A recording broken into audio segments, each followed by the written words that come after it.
Hello, artists. Welcome back to the second episode of BOOKCAST. And today we are gonna continue from where we left yesterday.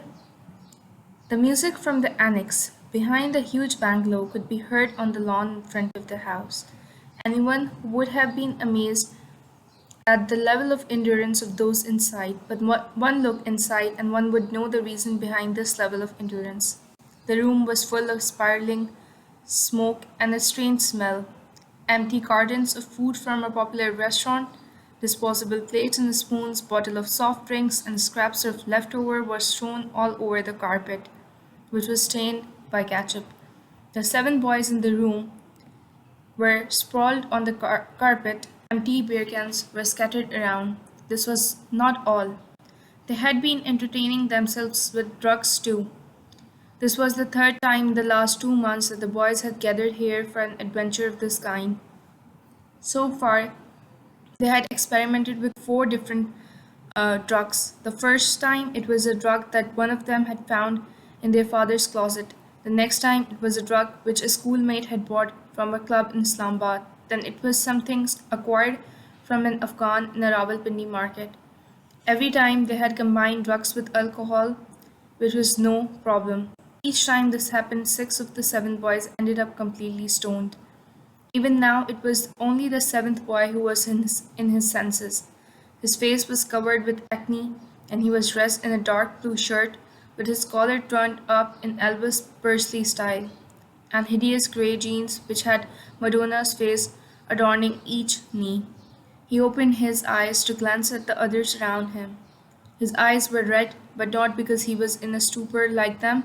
A little later, he straightened up, and shaking the remaining drug from the little container out into a cone, he pulled out a straw and began sniffing it. Then he threw away the straw and, taking some of the drug on a tip, tasted it very cautiously. Almost instantly, he spat it out. The stuff was excellent quality, but his expression showed that he had not enjoyed the experience. He swallowed some beer as if to clear the taste of the drug from his mouth. The other boys lay around on the carpet, totally intoxicated and unaware of themselves. He looked at them thoughtfully as he drank from the beer can. His eyes looked sullen, but they were bright enough. The drug had not knocked him out fully. This has happened the last 3 times too. Though his friends had been knocked senseless after taking drugs, the effect on him was not so pronounced. The first 2 times he had left them in their stupor and had driven home late in the night. This time, too, he wanted to get away. The odor of the drugs in the room repulsed him. He stumbled as he tried to stand up. He straightened up, picking his key and wallet off the floor. He turned off the stereo. He looked around the room as if trying to remember something. Then he turned towards the door and, sitting down again, put on his joggers, tying their laces around his ankles. Finally, unlocking the door, he went out into the dark corridor. Groping his way, he went past the main door, out onto the lawn. As he was coming down the stairs, he felt his nose was running. And when he touched his upper lip, he felt a sticky liquid on his hands. He switched on the light on the entrance and saw blood on his fingertips. Reaching into his pocket for his handkerchief, he wiped the blood off his fingers and nose. There was a strange, sharp sensation in his throat, which he tried to clear, but he felt he was suffocating. He took a few deep breaths to ease the constriction and spat 2 or 3 times. Suddenly, he felt a tingling in his nose. He doubled as blood began gushing out of his nose, pouring down the marble stairs like a stream. The prize distribution ceremony was underway at the golf club. Salar Sikandar was to receive the first prize in the under 16 competition for his 7 under par score. Applauding when Salar's name was called out, Sikandar Usman thought he would have to do something about the cabinet where the trophy were displayed. The trophies and shields Salar would bring home this year would be as many as he had in the past year. All of Sikandar's kids excelled in their studies, but Salar was different from the rest. In winning awards, he was far ahead of them. It was not just difficult to beat this boy who had an IQ score of 150, it was impossible. Clapping proudly, Sikandar turned to his wife and whispered, "This is Salar's 13th trophy, and the fourth one this year." "You keep a record of everything, don't you?" She smiled, smiling at her husband, whose gaze was fixed on Salar as he received the trophy from the chief guest. "Only for golf, and you know the reason very well. I bet that even if Salar had been playing this tournament with professional players, he would have still won the trophy," he claimed proudly. Salar was shaking hands with the other winners seated around him. Sikandar's wife was not surprised by his claim about Salar. She knew that it was an expression of paternal sentiment. It was true that Salar was indeed extraordinary. He recalled when he played 18 holes at this golf course with her brother Zubair for the first time, the way he had brought a ball that had accidentally fallen into the rough out onto the green was a display of expertise. Zubair was amazed. "I can't believe it." He had repeated this statement endlessly till the end of the game. If the shot from the rough had amazed Zubair, then Salar's putters had floored him. As the ball rolled towards the hole, he leaned against his club and turned around to gauge the distance between Salar and his target. Shaking his head in disbelief, Zubair looked at Salar. "Salar Saab is not playing well today," muttered the caddy standing by the golf cart behind Zubair, who turned around in surprise. "So he's not playing well?" He looked at the caddy. "Was this a joke?" "Yes, sir, otherwise the ball would not have been gone into the rough," the caddy said. "You have played here for the first time, but Salar Sahab has been playing here for the last 3 years. That's why I say he's not playing well," he added. Zubair looked at his sister, who was smiling. "Next time, I will be fully prepared when I come here, and I will also select the side for the game." Zubair was somehow miffed as they walked across towards Salar. "Any time, any place," she confidently challenged her brother on her son's behalf. "I want to invite you to Karachi this weekend, with all expenses paid," Zubair said casually as he approached Salar. "Why?" "To play on my behalf against the president of the Karachi Chamber of Commerce. I lost the election to him, but if he loses a golf match, and that too to a child, he will have a heart attack. So let's settle the score." Salar's mother laughed at her brother's word, but a frown seized Salar's brow. "Child?" he repeated with emphasis, the only objectionable word in Zubair's comment. "Uncle, I think I will have to play another 18 holes against you tomorrow." Asjad opened the door and entered his mother's room. "Ami, I need to discuss something important with you." "Yes, what is it?" Asjad sat down on the sofa. "Have you been to Hashim uncle's lately?" "No, is there anything special?" "Imama's over for this weekend." "Very well, we'll go this evening. Have you been there?" Shakila smiled at him. "Yes, how's she? She has come home after a long time," Shakila remarked. "Yes, after 2 months." Shakila sensed Asjad was upset. "Is there a problem?" "Ami, I find Imama a little changed," Asjad said with a sigh. "Changed? What do you mean?" "I can explain what I mean. It's just her attitude towards me is strange. Today she took offense to something quite minor. She is not the way she was before. I'm not able to figure out the reason for this change." "It's your imagination, Asjad. Why would her attitude change? You're thinking too emotionally." "No, Ami, initially I thought I was being oversensitive, but after today I don't think I'm imagining things. She treats me in a very offhand manner." "What do you think this is the reason for this change in her attitude?" she asked as she put the brush back on the table. "I've no idea." "Did you ask her?" "Not just once, but several times." "And?" "Like you said, she says I'm mistaken." He shrugged again. "Sometimes she says it's because of her studies, sometimes she says it is because she has matured now."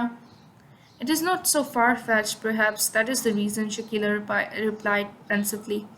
"Ami, it's not a question of her becoming serious. I think she is moving away from me," said Asjad. "You're becoming silly, Asjad. I don't believe there's such issue. You have both known each other since childhood. You know her temperaments." Shakila felt her son's fears were meaningless. Obviously, changes do take place as the years pass. You're no longer children. Stop worrying over tribalities, she tried to reason with her son. "In any case, Hashim Bhai wants the two of you to get married next year. Imama can continue and complete her education afterwards. He wants to fulfill his responsibility," Shakila revealed. "When did he say this?" Shakila was taken by surprise. Many times, in fact, I think they have started the preparation. Ashud breathed a sign of relief. Maybe that is why Imamas agitated. Yes, possibly. The wedding should take place next year, Ashud replied with some satisfaction. He was tall, thin, lad of 16 or 17. He had a fuzzy growth on his face and had an innocent look about him. He was dressed in sports shorts and a baggy shirt and had on cotton socks and joggers. He was in the middle of a crowded road and on a heavy duty motorcycle which he was racing recklessly without any consideration for traffic lights or oncoming traffic.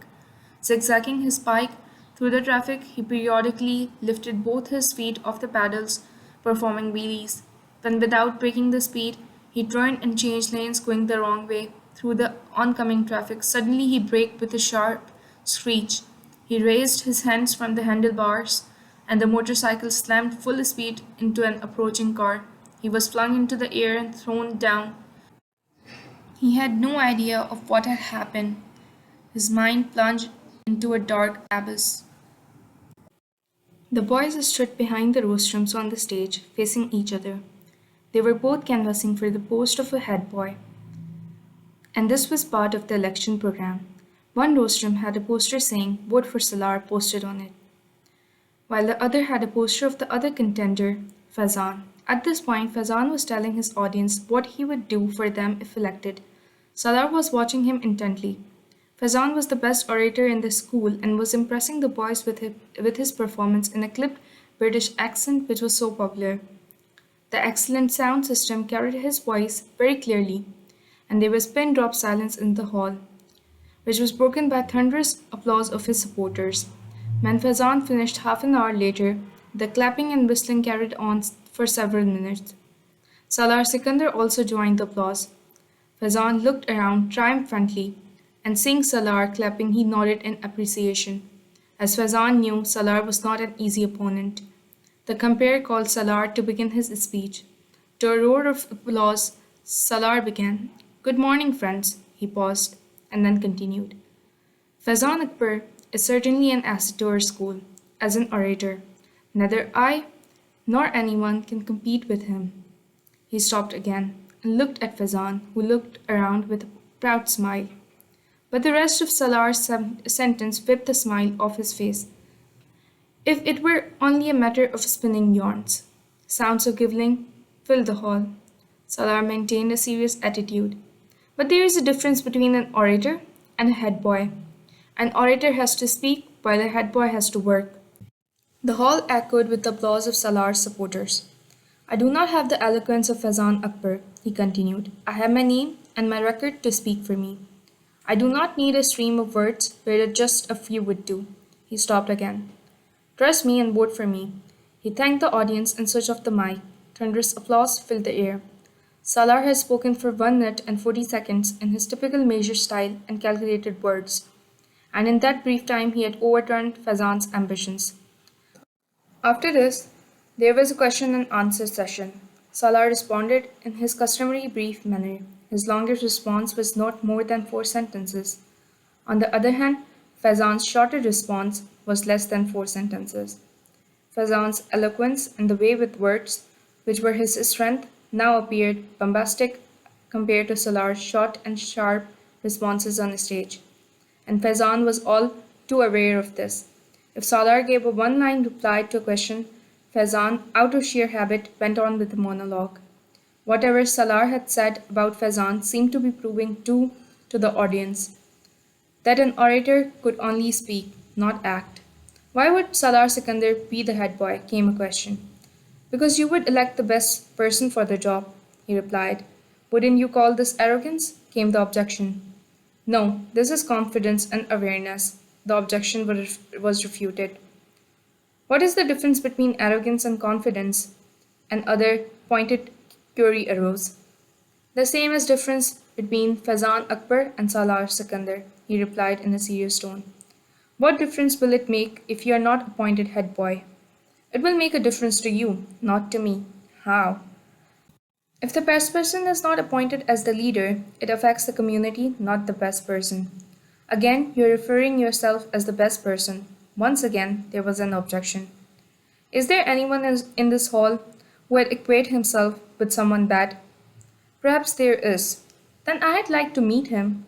Sounds of amusement rose from the audience.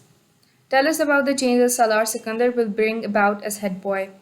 Changes are not talked about, they are demonstrated, and I cannot do this before I become head boy. A few more questions were asked and answered, and then the compere called for the last question. A Sri Lankan boy stood up with a naughty smile. If you answer this question of mine, then I and my entire group will vote for you. Salar smiled. Before I reply, I'd like to know how many people are there in your group. 6, the boy replied. Salar nodded in assent and asked, Okay, what's your question? You have to calculate and tell me.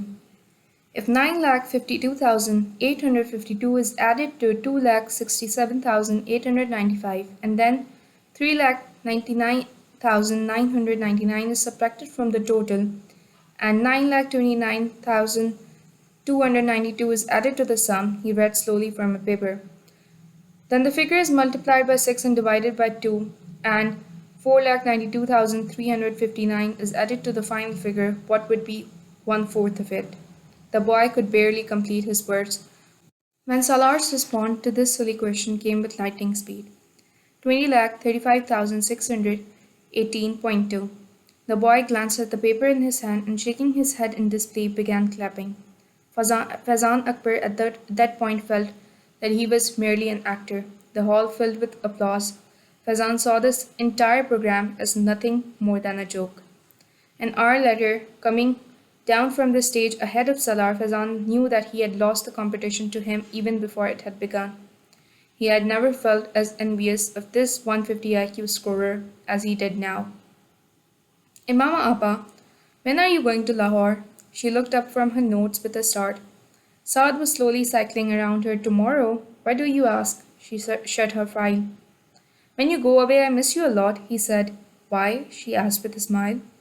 Because I like you very much, and you get toys for me, and you take me out for drives, and you play with me, he answered in detail. Can't you take me to Lahore with you? Imama was not sure whether this was a suggestion or a question. How can I take you with me? I live in hostel myself, so where will you live? She asked. He pondered over this question as he cycled around. Then you should come more over here often. Very well, I will come more often. She smiled at him. You can talk to me on the phone. I will call you. Yes, that sounds good. Saad liked this idea.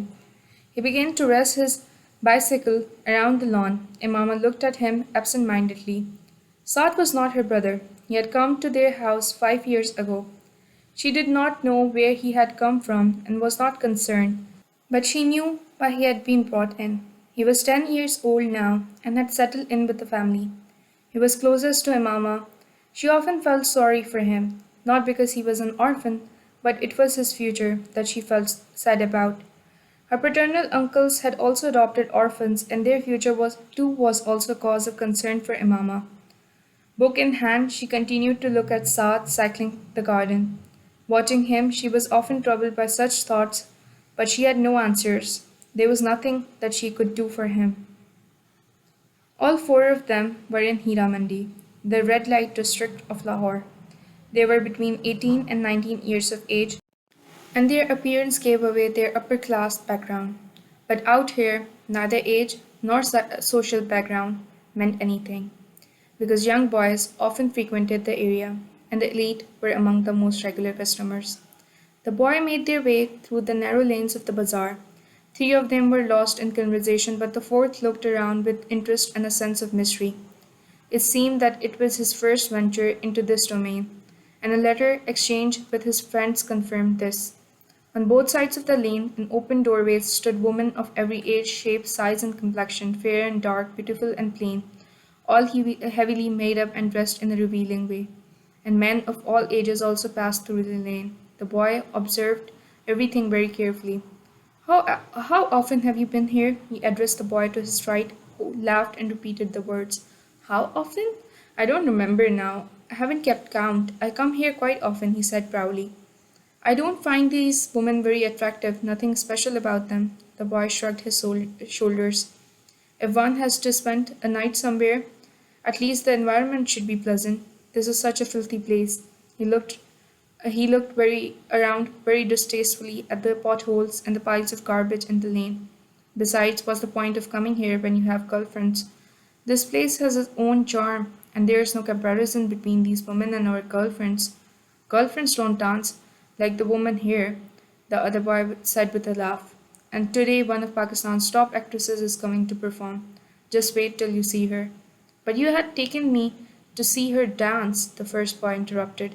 Oh, that was nothing, just a mushra at a brother's wedding. But here it's a different story. But that actress lived in a very posh locality. Why would she want to come here? His tone was somewhat suspicious. Ask her today.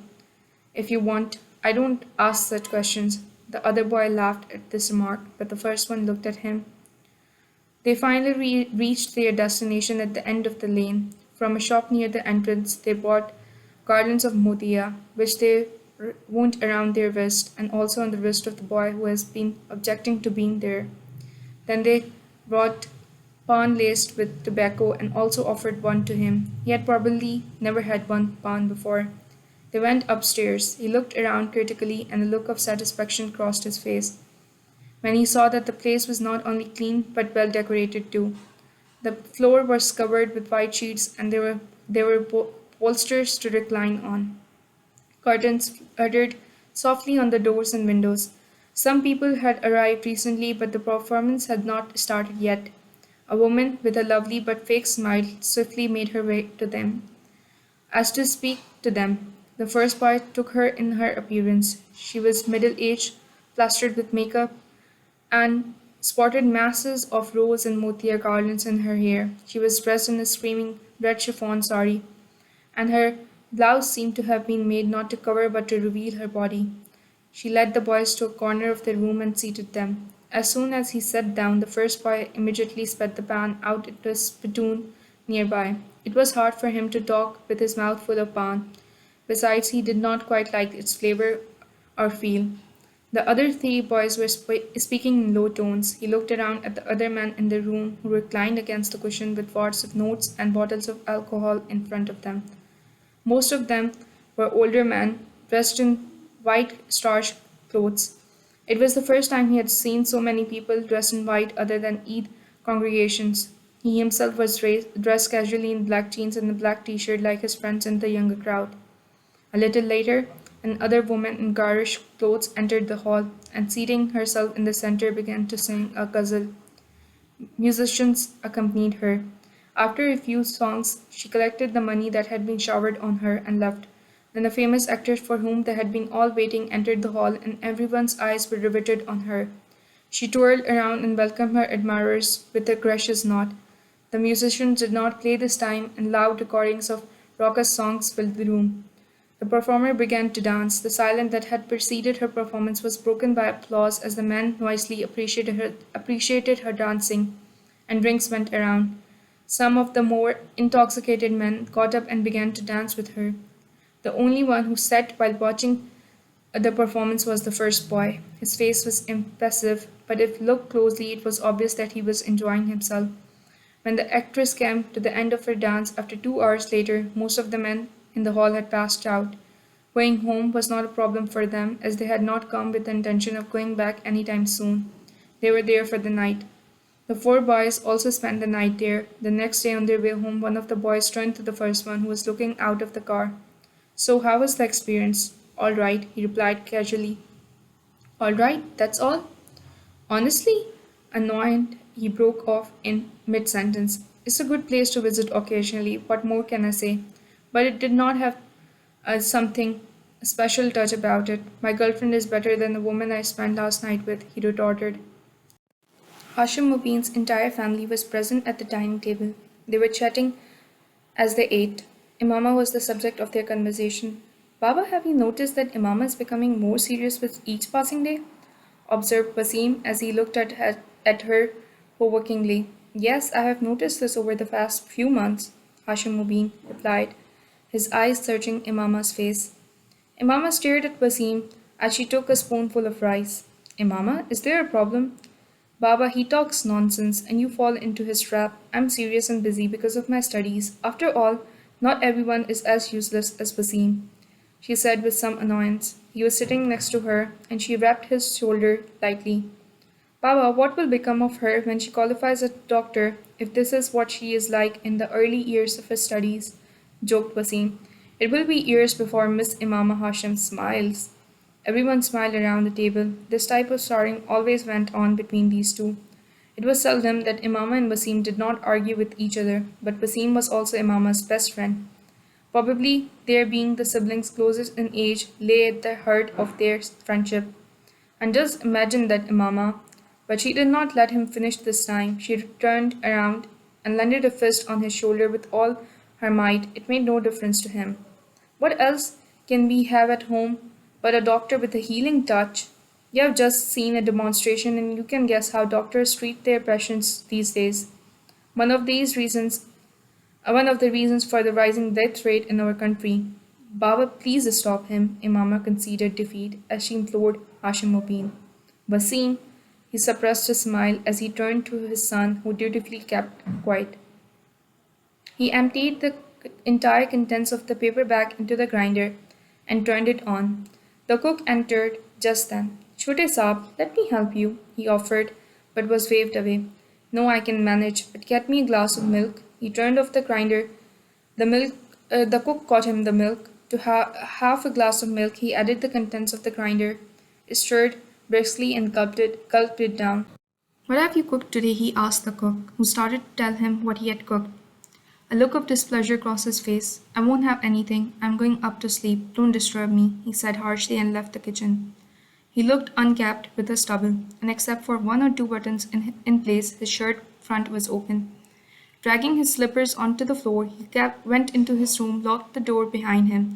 Then he walked over to his huge music system and began to play Bolton's When a Man Loves a Woman. At full volume, he flung himself face down onto the bed, remote in hand and feet swinging to the music. Except for him and his bed, everything in his room was in order. There was not a speck of dust anywhere. The audio-video cassettes were neatly arranged on a shelf by the music system, and on a shelf on the wall, another shelf was filled with books, and the computer table in the corner reflected his organized nature. Posters of Hollywood actresses and various bands adorned the walls, while the bathroom door and a few window blinds were decorated with cutouts of nudes from Playboy. Anyone entering the room for the first time would be startled because the nude pin-ups in the wall were life-size and lifelike and placed in a special order. Along with the audio system, there was a keyboard and a guitar, a piccolo, and an oboe hung on the walls. It was obvious that he, the occupant of the room, had great interest in music. In front of the bed was a television cabinet, on the shelves of which were several sheets and trophies. In another corner of the room, cricket bats and rackets were artfully slung across posters of sports stars. It looked as if the tennis racket was in Gabriela Sabatini's hand, while the other was held by Roddy Martin.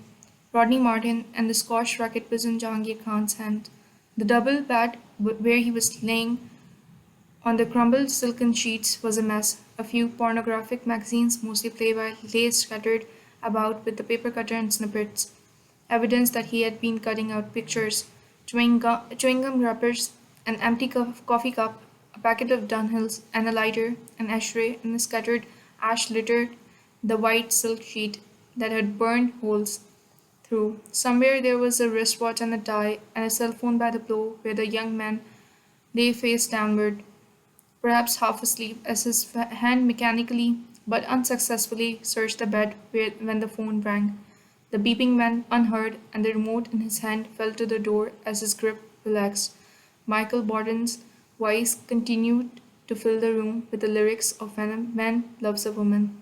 The knocking on the door became persistent and louder, but he lay motionless on the bed.